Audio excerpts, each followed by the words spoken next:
Alright, medyo ginabi na tayo, no? Time check tayo, sir.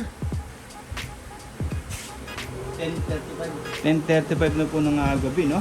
Okay, kanina pa po sila, sir, dito sa shop, no? Umaga pa lang, dito na. Bali, siya po yung last customer natin, no? Hindi na po natin na-videoan yung pag-assemble po ng wirings, no? Pero dito, bibidyoan natin yung finished product po, no? Okay, ayan. Dito, install tayo ng package number 16 po, no? Which is underglow lights, mini driving light, PIA dual loud horn, rapid horn, combo lights, horn passing. May passing light na rin po yun, no? Okay, check natin yung mga ilaw. Dito, meron tayong dalawang nilagay. Tapos sa engine, meron din po yan hanggang sa likod. Okay, ayan po, no? Sa mini driving, start natin yung motor. Okay, ito po yung stock headlight ni sir. Tapos ito po yung mini driving natin, no? Hindi, no? Super white na po yan, super yellow, high lumens na po yung MDL natin, no? Talagang matingkad po yung kulay. Okay, ito yung stock headlight.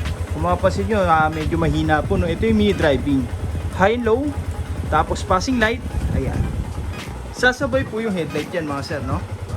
Yun, no? Tsaka yung mini driving sa passing light. Okay, yan po yung combo lights natin, mga sir, no? Hindi po tayo basta-basta nagtatap ng mini driving dito sa may high na headlight, kundi naka-combos po yan. Pag nag-passing, automatic po, sabay lahat. Pero maganda dyan, pwede pa rin tayo mag-high low ng headlight nang hindi po sumasabay yung mini driving.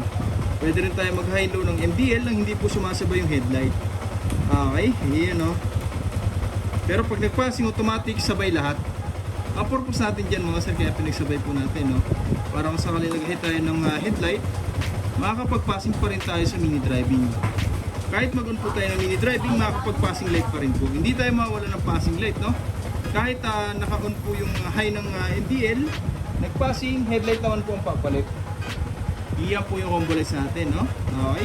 Usually, pag nag-passing na yun, sa mga iba, yung MDL lang po yung magpapassing. Pero dito, lahat po yan combo lights. Sabay po yung headlight tsaka yung MDL. Okay? Sa busina, ganun din po, ano? Ayan. Yung stock horn, ito po yung switch natin. Ayan. Kung mapapansin nyo, wala pong blinker, no? Hindi po tayo naglalagay ng horn passing sa stock na busina, no? Para pag nagparehistro, fully stock yung busina, wala po tayo magiging violation po.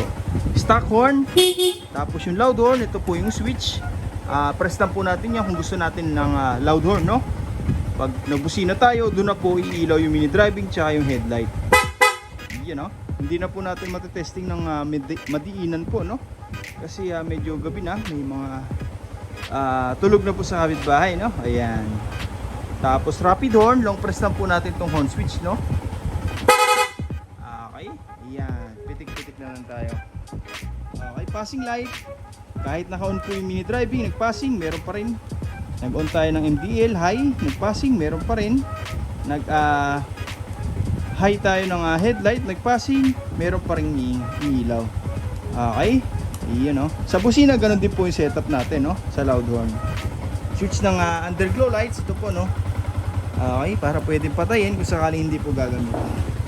Ayan, no? Sa mga gusto pong pagawa, no, direct message nyo lang po, MJ Works. So kaya punta na lang po kayo sa shop, no? First come, first serve po tayo. Maraming salamat po.